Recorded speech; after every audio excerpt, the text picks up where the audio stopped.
A very good afternoon to all of you. You're watching Midday News. My name is Aditi Nagpal. Before we go forward, let's take a look at the headlines.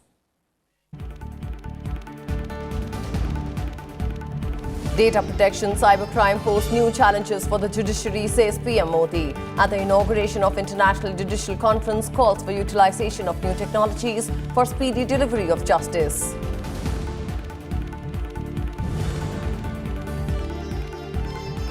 PM Modi to inaugurate first ever Khelo India University Games in Odisha. 3,400 athletes from 159 universities to compete in 17 disciplines.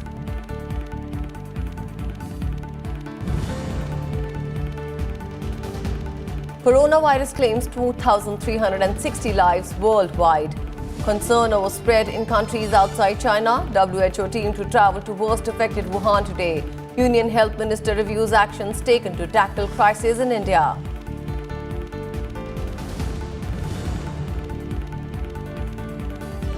Climate change, land depletion, water shortage, main challenges in agriculture sector, says Vice President M. Venkaiah Naidu. Urges startups to bridge gaps and create right ecosystem for agri-entrepreneurship in India.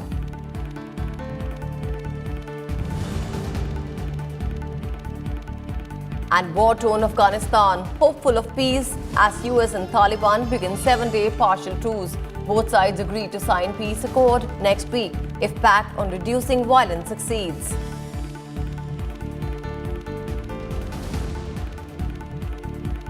Prime Minister Narendra Modi inaugurated the International Judicial Conference in the national capital today. With the theme Judiciary and the Changing World, the two-day conference is organized by the Supreme Court. Speaking at the inaugural function, PM Modi said changes in system should be rational and as per law. He hailed the Indian judiciary for redefining environmental jurisprudence to strike a balance between development and ecological protection. The Prime Minister called for the use of technology to help in procedural management of courts. Bharat ने ये करके दिखाया है कि infrastructure निर्माण के साथ साथ एनवायरनमेंट को भी सुरक्षित रखा जा सकता है। साथियों, मैं आज इस अवसर पर भारत की न्यायपालिका का भी आभार व्यक्त करना चाहता हूं, जिसने विकास और पर्यावरण के बीच संतुलन की गंभीरता को समझा है। कोर्ट के प्रोसीजरल मैनेजमेंट को लेकर इंटरनेट आधारित टेक्नोलॉजी से भारत के जस्टिस डिलीवरी सिस्टम को बहुत ही लाभ होगा। सरकार का भी प्रयास है कि देश की हर कोर्ट को e court integrated mission mode project से जोड़ा जाए।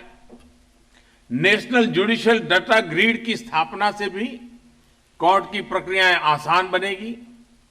आर्टिफिशियल इंटेलिजेंस और मानवीय विवेक का तालमेल भी भारत में न्यायिक प्रक्रियाओं को और गति देगा। राइट टू इक्वलिटी के तहत ही जेंडर जस्टिस को सुनिश्चित करता है।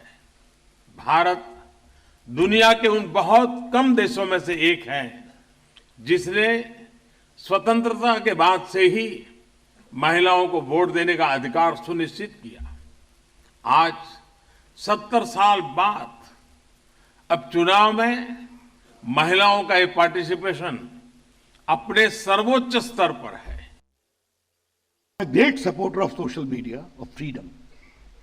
I know it is empowering, but this is a dangerous trend. Judges must be left completely independent to give judgment as to what they think is the correct mode in accordance with the rule of law. But this sinister trend of late developing globally and also in our country, that some people start campaigning as to what kind of judgment they expect.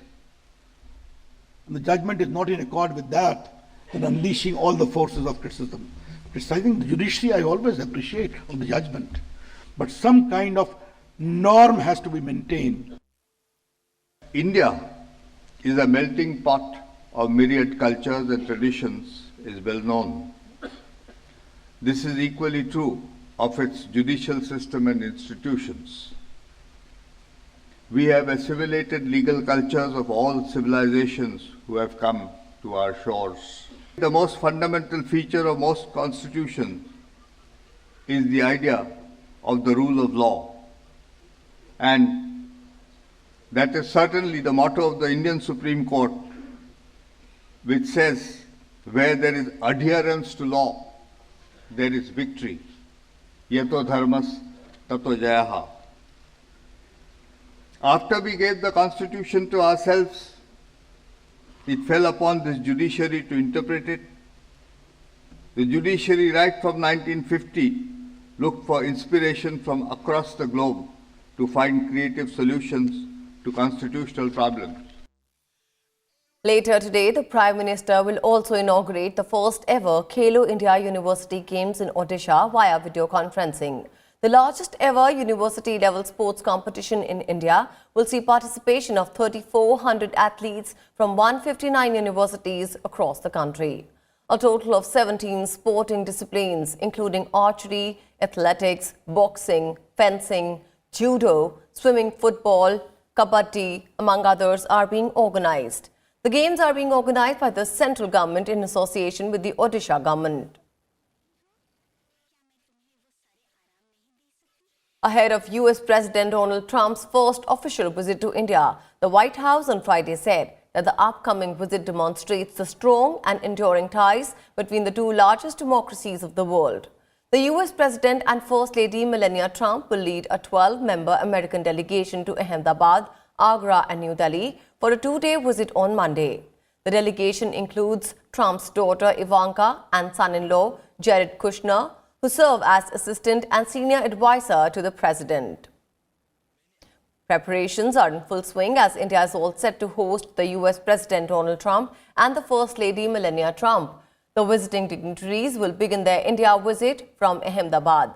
President Trump and Prime Minister Modi will take part in a roadshow in Ahmedabad on 24th February and jointly address a gathering at the newly built cricket stadium in Motera. Over 1.10 lakh people are expected to attend the mega event, christened as Namaste Trump, designed on the lines of the Howdy Modi event in Houston in September 2019. After the event in Ahmedabad, the US President and the First Lady will visit Agra, where they would spend about an hour at the Taj Mahal. On the morning of February 25th, Donald Trump and the First Lady will be accorded a ceremonial welcome at the Rashtrapati Bhavan. They will also pay homage to Mahatma Gandhi at Rajghat, followed by restricted and delegation-level talks between Trump and Modi at the Hyderabad House. A team of WHO experts will travel to Wuhan today to investigate the coronavirus outbreak. The 12-member team, which will be joined by the Chinese health experts ahead of the visit, the health officials talked to Hubei authorities during a teleconference and discussed the epidemic situation, control and prevention measures, including drug and vaccine development. The death toll in China due to coronavirus has gone up to 2,236, while the overall confirmed infection cases have climbed to 75,567. The WHO on Friday expressed serious concern on the outbreak, saying that it could go in any direction. The global health body has called on the international community to act quickly to avoid a serious crisis. Although the window of opportunity is narrowing to contain the outbreak, we still have a chance to contain it. But while doing that, we have to prepare at the same time for any eventualities, because this outbreak could go any direction. It could even be messy. But what I'm saying is it's in our hands now. If we do well within the narrowing window of opportunity, we can reverse any, or we can avert any serious crisis. If we don't, if we squander the opportunity, then there is a serious problem. There will be a serious problem in our hands. New coronavirus cases surged across the Middle East after a rapid spread in Iran, where authorities say the death toll from the virus has hit 4, prompting alarm and travel bans. Lebanon too confirmed the first case of the novel coronavirus, making it the latest country in the region to be hit by the epidemic. You know, the cases we see in the rest of the world, although the numbers are small, but not linked to Wuhan or China, it's very worrisome. And then Iran, in the past 2 days, has reported 18 cases and 5 deaths, I think, four deaths. This is very concerning. But not only that, there is a case which is linked to Iran now in Lebanon. This is a 45-year-old woman. And these dots are actually very concerning. And back home, no new case of COVID-19 was reported in the country. Maharashtra on Friday confirmed that all 77 people kept in isolation wards in the state for suspected exposure to the novel coronavirus have tested negative. Health Minister Harshvardhan reviewed the preparedness and actions taken so far to handle the situation arising out of outbreak of novel coronavirus in China in a meeting in New Delhi. Harshvardhan also urged all states to keep high vigil and advised the states to continue enhancing the awareness amongst the masses for prevention through personal hygiene. 2 Lashkar-e-Taiba terrorists were killed in an encounter with security forces in Jammu and Kashmir's Sangam on Friday night. According to a police official, the encounter took place at night in the Sangam area of Bijbehara in South Kashmir. The operation was jointly conducted by the police, CRPF and army, and arms and ammunition were recovered from the site of the encounter. The identity of the slain terrorists is being ascertained.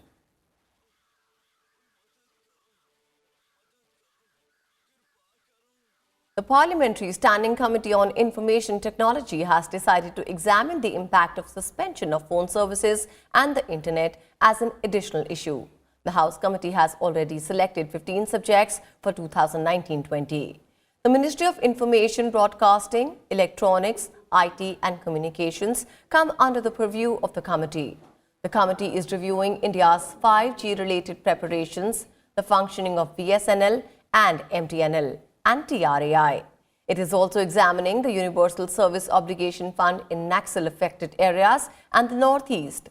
The functioning of UIDAI and preventing misuse of social media also come under the purview of the committee.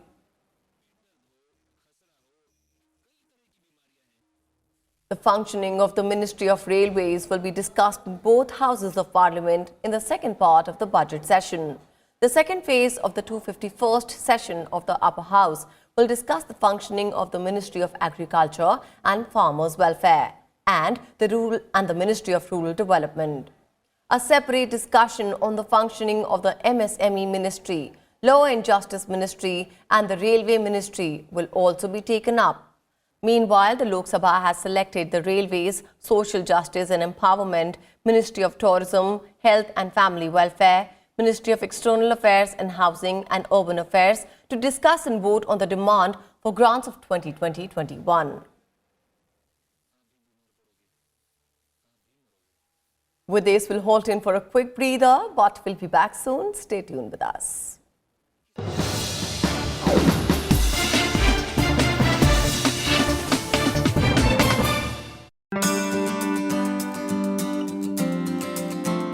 What are some key legislations introduced in Rajya Sabha?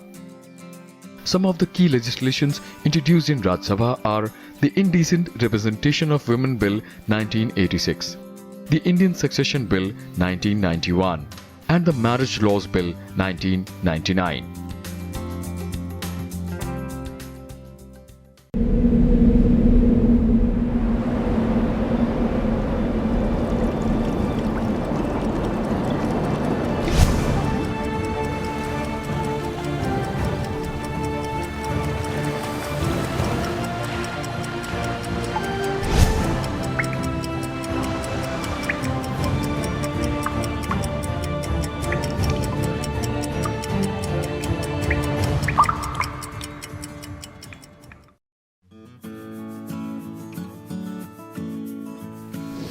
क्या नागरिकता संशोधन कानून 2019 का अगला पड़ाव NRC है?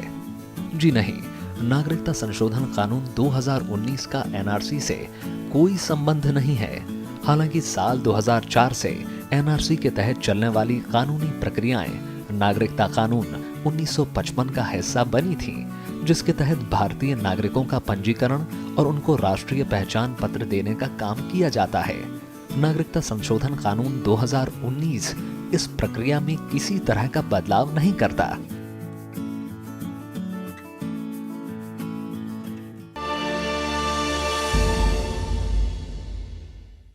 मैं बधाई दूंगा प्रधानमंत्री नरेंद्र मोदी जी कि वो आज का नहीं, वो आने वाले 20 वर्ष का सोचते हैं। तो जो उन्होंने ये एक प्रेरणा दी है हमें कि हमें आने वाली जनरेशन्स को बचाने के लिए पानी को बचाना पड़ेगा, वो बहुत ज़रूरत है।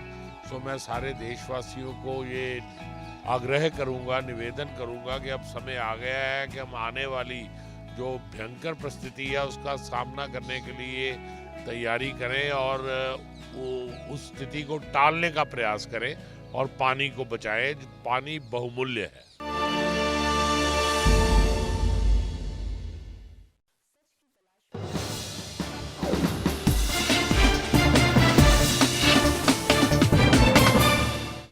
Welcome back. Still with us on Midday News. India's foreign exchange reserves swelled to a lifetime high of $476.092 billion in the week to February 14th.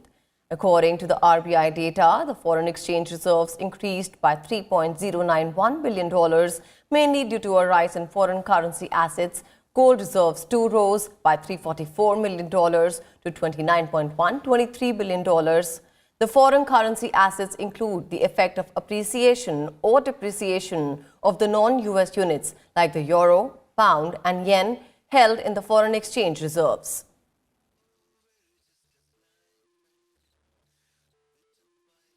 Vice President M. Venkaiah Naidu has called for effective use of digital technology in agriculture to improve farmers' income and enhance productivity. Speaking at the Agri-Technology and Innovation Conference in Hyderabad, Vice President Naidu urged emerging startups to bridge the gaps in facilitation of outreach of technology and creating the right ecosystem for agri-entrepreneurship in India. That's why it's a very good initiative taken by the CIA and also the university coming together will help you. You can understand the problems and also come out with solutions, know the best practices also. This is the need of the hour.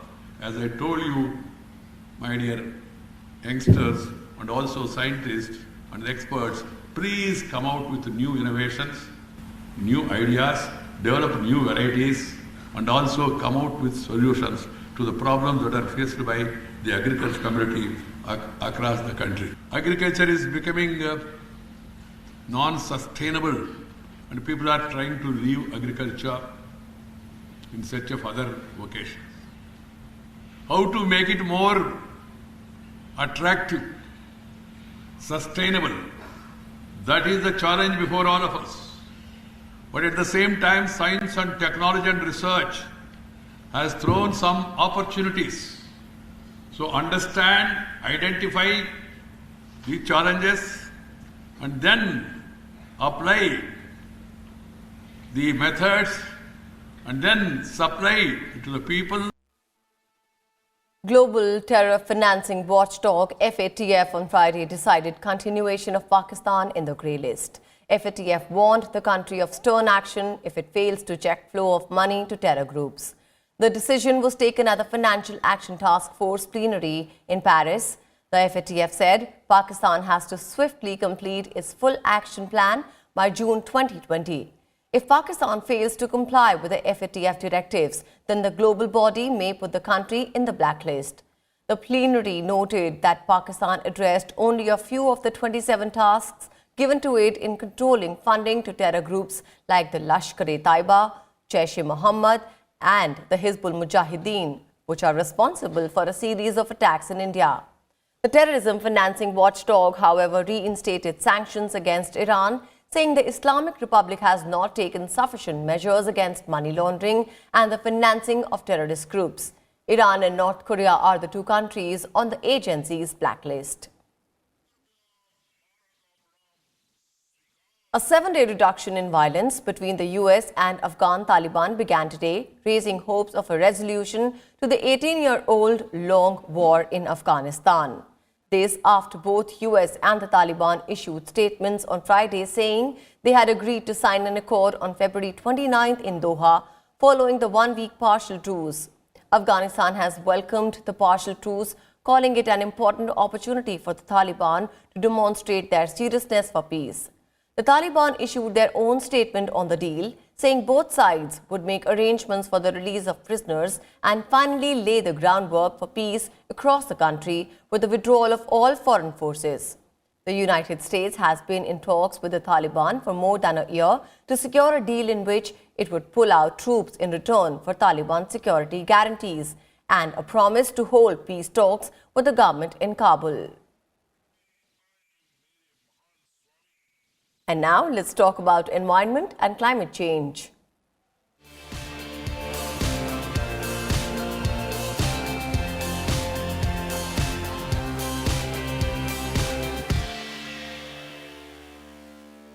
Climate change is threatening to dry up the Colorado River, jeopardizing water supply that serves over 40 million people from Denver to Las Vegas and also irrigates farmlands across southwest USA.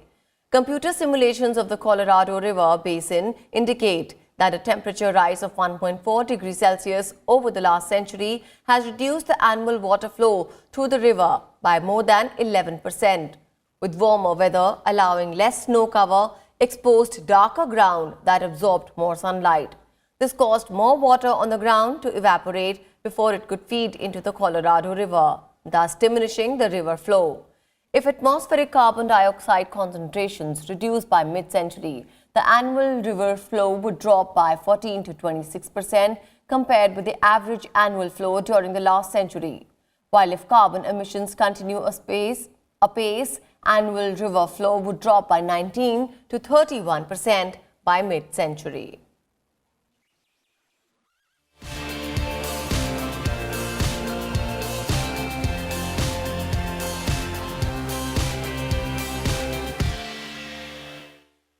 And time now to take a look at the cricket news now.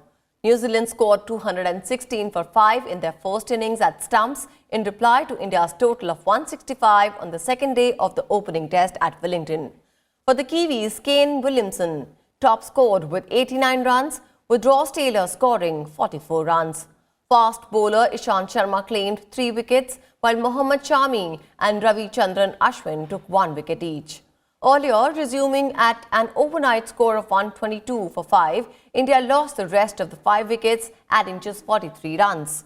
New Zealand's debutant Kyle Jamieson and veteran Tim Southee took 4 wickets each to restrict India's first innings total.